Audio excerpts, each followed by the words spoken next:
up front, I'm going to pass you the mic as you tell us your story. Hi.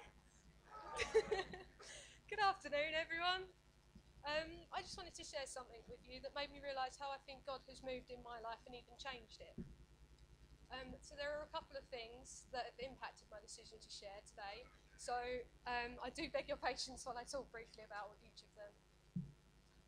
Right, so firstly, I wrote the first draft of this testimony at 3:45 a.m. on the Monday after October's testimony time. I was just lying in bed, unable to sleep, so I started talking to God about stuff. And I say stuff because I really can't actually remember what stuff I was talking about. It was probably something about wanting to sleep. So I spoke to him, and I believe he answered, which was quite important to me because I think it's the first time he's actually answered when I've talked to him. So I sat up, I said aloud, "You want me to write it all now, don't you?" Meaning my testimony. So that's what I did. And as I did, I said in my head, "Please don't let me suffer at work later today, though." And I believed with all my heart that I wouldn't suffer, and I didn't. So there you go, testimony one. So that's one down, two more to go. I joined this church about a year and a half ago now, perhaps longer. And from the moment I walked in, hiding behind Damo, to where I stand now, everyone was warm, inviting, and friendly. Now, I knew people at church would be nice, but I underestimated just how nice.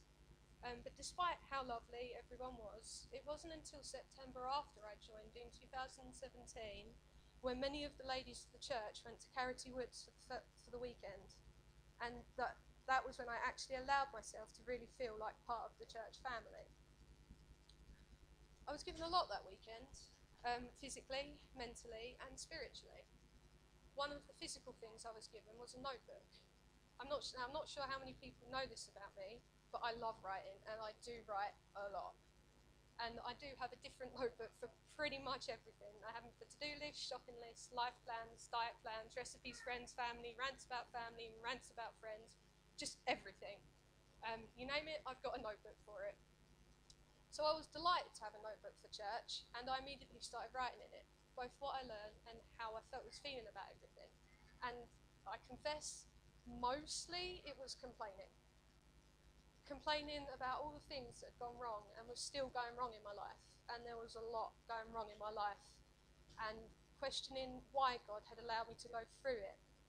God bless the people that had to deal with my rants about it all. Charlie. So I wrote all of this in this little book, and admittedly, I didn't actually go back over it. I flicked through it briefly a few times, but never sat down and actually reflected over what I'd written. Not until recently. So on the 22nd of October, at the women's breakfast in Whitford, Claire was sharing a message about strength. And it was at this point that I was compelled to read through my notes. And as I did, I read something that I wrote down while at Carity Woods. I wrote how I had always felt alone and like nobody wanted me around. I felt like my existence was a hindrance to everybody because I wasn't mature enough or as far into my journey, neither my life journey nor my Christian journey, as everybody else was at my age. And because of that, I placed a huge amount of pressure on myself to catch up. And this caused me to isolate myself. So I wrote that over a year ago. And since then, when I wrote those words, not once have I ever felt alone. Since I wrote that, relationships with my family have improved. My uncle even said to me he wanted to talk to me more than just once a week because he enjoyed chatting with me, and he even never said that to me. I've met an amazing group of friends who I love and cherish and who I got on with instantly. And I've started making more friends, and I'm getting on better with people everywhere I go, like at MCM, at work, here at church, even while gaming in the evenings, and for that I feel blessed beyond comparison. But it's not just that. In the evenings, when there is no one physically that is awake for me to talk to, I know there is someone there spiritually. When I wrote those words, I didn't.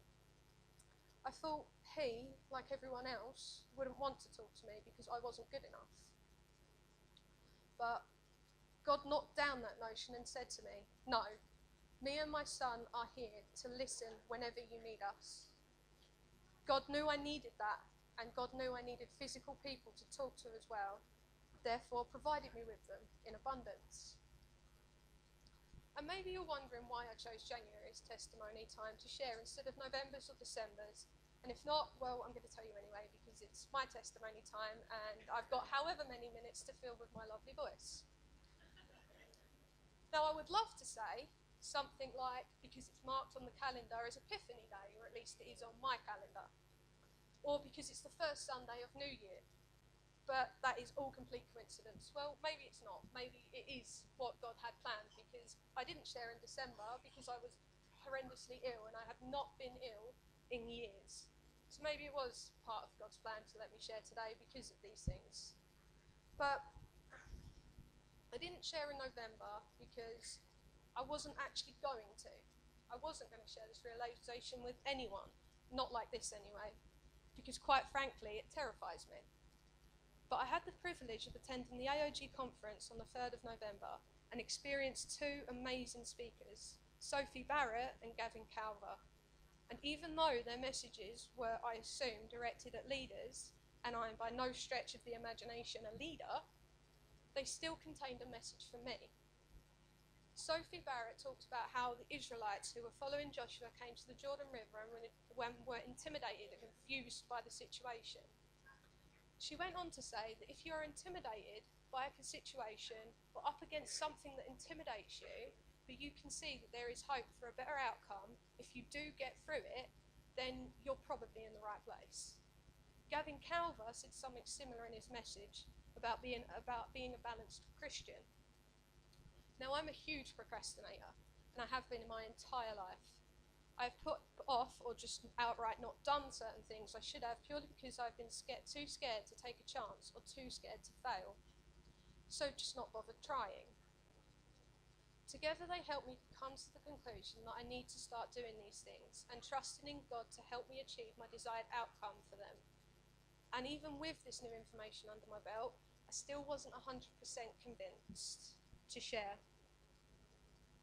Not until Blake spoke out about positioning yourself in the right place at November's testimony time on the 4th, and it too caused a realisation that I have been holding back and shying away out of fear of not living up to people's expectations of me, of letting people down and being a failure, and probably most importantly, not living up to God's expectations.